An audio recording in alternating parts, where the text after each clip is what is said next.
કોંગ્રેસની નીતિ રહી છે કે કોઈપણ મુદ્દા ઉપર રાજકીય રોટલા શેકવા.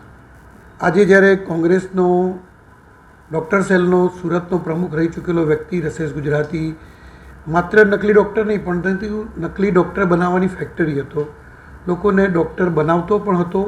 આવા વ્યક્તિ પ્રજાના આરોગ્ય સાથે ચેડા કરવાની વાત હોય, આવી બધી બાબતોની જ્યારે વાત હોય ત્યારે કોંગ્રેસ ક્યારેય ફ્રન્ટ ફૂટ પર આવતી નથી. કોંગ્રેસના નેતાઓ આ બાબતે કોઈપણ જાતનો ખુલાસો કરવા પણ તૈયાર નથી.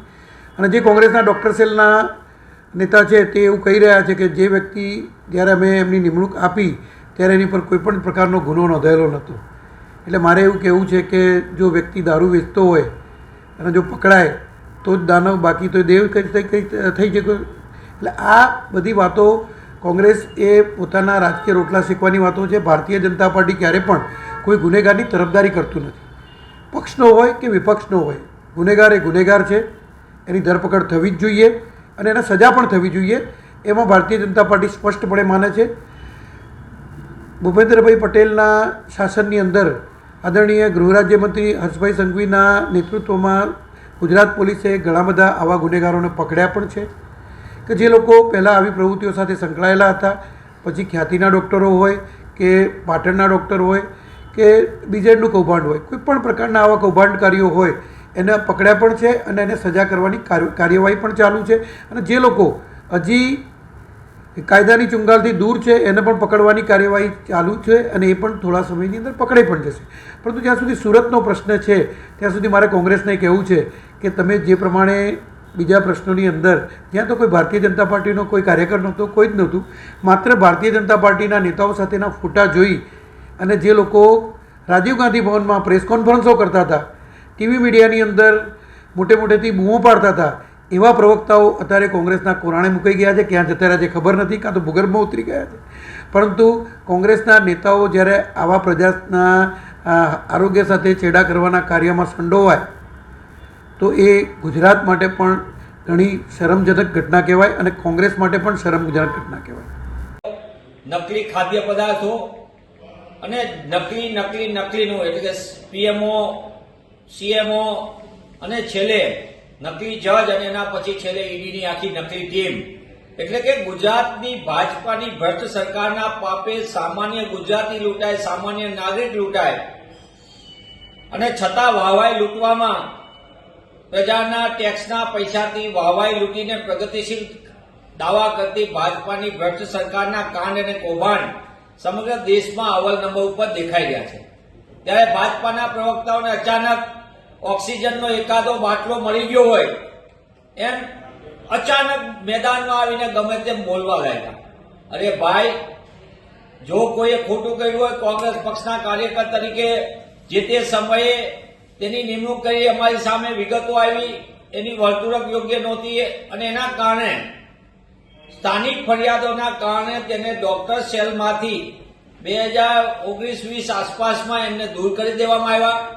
અને આજે પણ પક્ષના કોઈ પણ કાર્યક્રમ કે કોઈ પણ જગ્યાએ પક્ષમાં કોઈ પદ કે મહત્વની જવાબદારી કોઈ પણ જગ્યાએ સંભાળતા નથી. છતાં તે ક્યાંય પણ ખોટું કર્યું હોય અને ખોટું કર્યાની જે વિગતો પ્રાથમિક સામે આવી છે તો કાયદાનું કામ કાયદો કરશે અને એની સામે જે પગલાં ભરાય તેમાં કોંગ્રેસ પક્ષને કોઈ પણ પ્રકારની વાત ન હોય. કોંગ્રેસ પક્ષ આવા કોઈ પણ ગુનેગારોને છાળવતી નથી.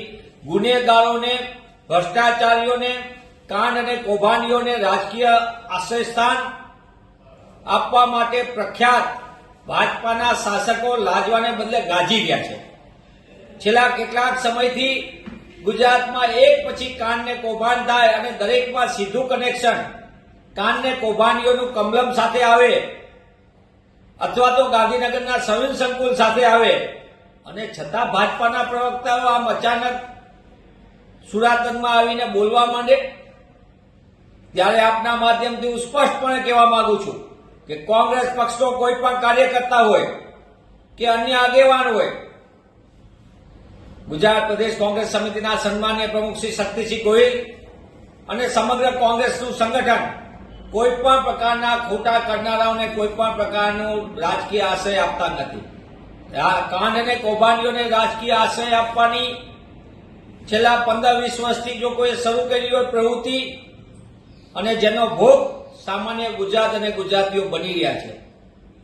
અને એના કારણે જ જ્યારે ભાજપાના પ્રવક્તાઓને એ લોકો અચાનક આવી ગયા ત્યારે હું એટલું જ કહેવા માંગુ છું, ગુજરાતમાં તો કાંડ અને કૌભાંડની તો વણઝારો થઈ છે.